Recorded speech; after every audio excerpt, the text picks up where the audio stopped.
Halo Sobat Bareksa. Sorry. Ya ampun nih kabel. Ya dah, bentar ya. Retake lagi ya. Yuk.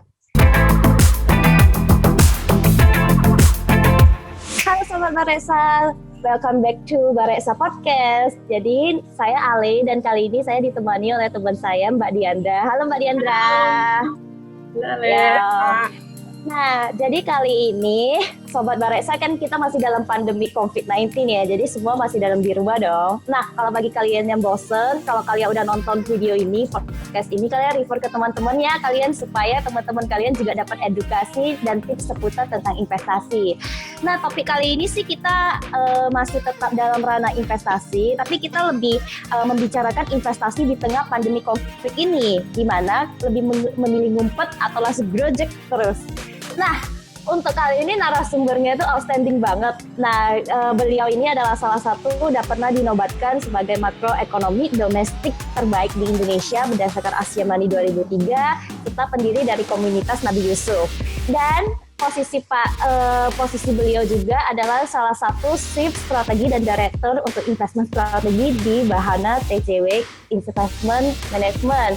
Nah, langsung aja gue kenalin Pak Budi Hikmat. Pak Budi Hikmat, halo, silakan Pak. harus ceria juga dong. Halo, ya, pokoknya ceria lah. Yang wawancarai saya senang banget, saya milenial dan lain-lain. Makanya saya hadir untuk milenial. Saya hadir. Wow. Gitu. Hadir supaya Dan milenial tidak tuir sebelum tajir, itu tagline kita punya. Oke, silakan deh, silakan. Iya. Oke, sip. Oke Pak, jadi kan kali ini kan kita masih tetap dalam investasi karena Bareksa itu emang podcastnya tujuannya untuk investasi nih. Nah, tapi mungkin ada seputar pertanyaan yang pengen dari saya tanyakan dan dari teman saya tanyakan Mbak Diandra. Udah siap ya Pak untuk jawab? Siap. Mantap Pak. Oke, sip, mantap banget ya Pak. Oke, jadi ini langsung aja kali ya Pak, kayak kita mulai dulu dari pertanyaan-pertanyaan yang itu tuh Pak, di background Bapak itu kan bisa kelihatan tuh komunitas Nabi Yusuf tuh. Nah, mungkin boleh nih Pak cerita secara singkat dan padat, apa sih Nabi Yusuf, apa filosofi Nabi Singkat Yusuf saja ya, 17 tahun tahun yang lalu loh, ketika saya dalam kebingungan mencari nama anak ketiga ya gitu, dan setelah di USG itu laki-laki, dan saat itu saya masih berkarir sebagai Chief Economist di Bahana Securities gitu. Saya merasa bahwa krisis itu semakin sering kejadian. Saya berkarir tahun 97, krisis 98, kemudian waktu Bahana TCW saya ada masuk Bahana TCW 2004 akhir, 2005 krisis, kemudian kita ada krisis juga 2008, kemudian ada 2013, 15, katanya 18 dan terakhir 2020 ya.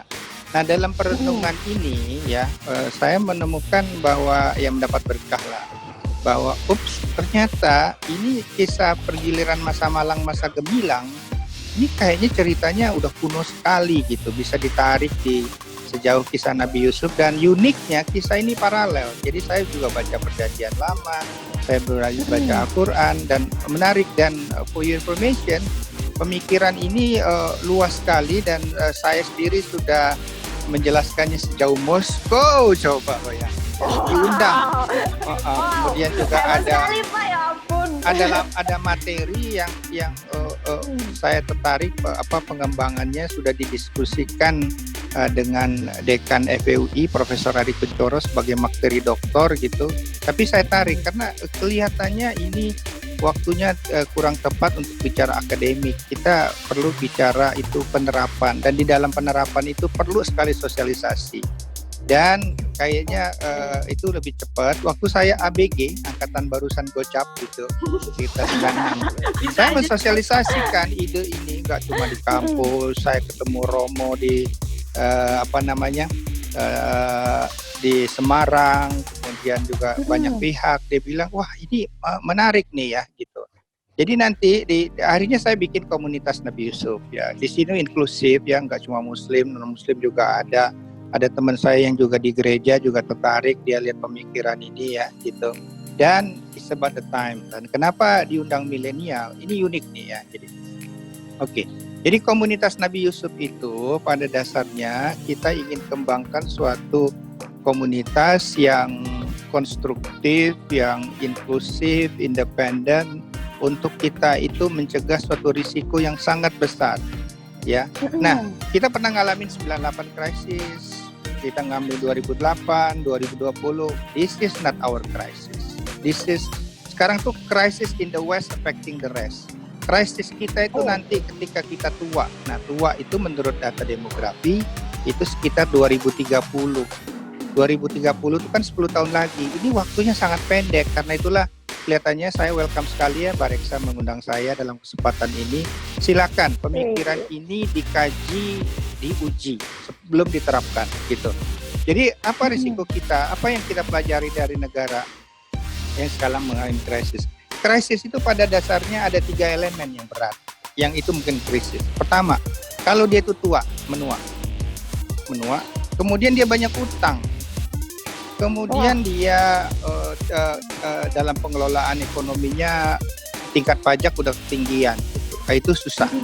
Jadi apalagi kalau utang nggak produktif itu berat ya. Maksudnya utang nggak produktif itu utang yang setelah berutang itu tidak meningkat kapasitas bayar utang. Itu biasanya utang beli smartphone lah, beli konsumtif lah. Kalau saya sih growing asset, saya utang itu buat beli kebun gitu, saya tanemin gitu. Jadi nanti juga ada aspek-aspek baru ya. Jadi nah Nabi Yusuf itu unfortunately mau bicara non-muslim sama muslim itu terbatas, kisahnya itu hanya pria tampan tahan godaan. Betul nggak Diandra? Bahwa dia itu seorang ekonom ya, yang sarannya itu bisa dijelaskan.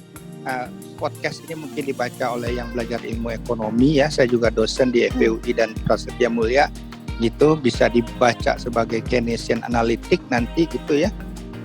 Dan mungkin nggak banyak tahu bahwa dia itu ternyata fund manager gitu, Nabi Yusuf itu ya. Dan itu makanya kita akan bicarakan. Jadi ini big idea sendiri ya.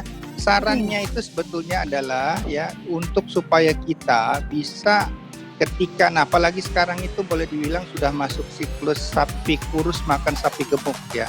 Itu di perjanjian lama kejadian 41 juga sama seperti dalam Quran, tapi nanti ada sedikit beda. Dan itu saya kasih tahu bagi yang muda-muda, ini peluang mahir dan karir gitu, supaya tidak tuir sebelum tajir ya. Silakan aja, saya kasih clue-cluenya dulu ya, story of yourself itu apa dan bagaimana melihatnya sekarang dan apa yang harus dilakukan. Yang jelas, this is the very best time untuk milenial belajar investasi.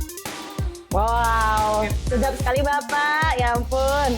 Oke, bagi para milenials yang tadi udah dengar, Pak Budi sendiri aja sangat mendukung atau mensupport untuk milenial untuk investasi. Nah, kalau emang pengen tahu lebih lanjut, simak terus ya Bareksa Podcast ini. Gengsi, gengsi ya. Hidup itu murah, tapi gengsi yang membuatnya mahal.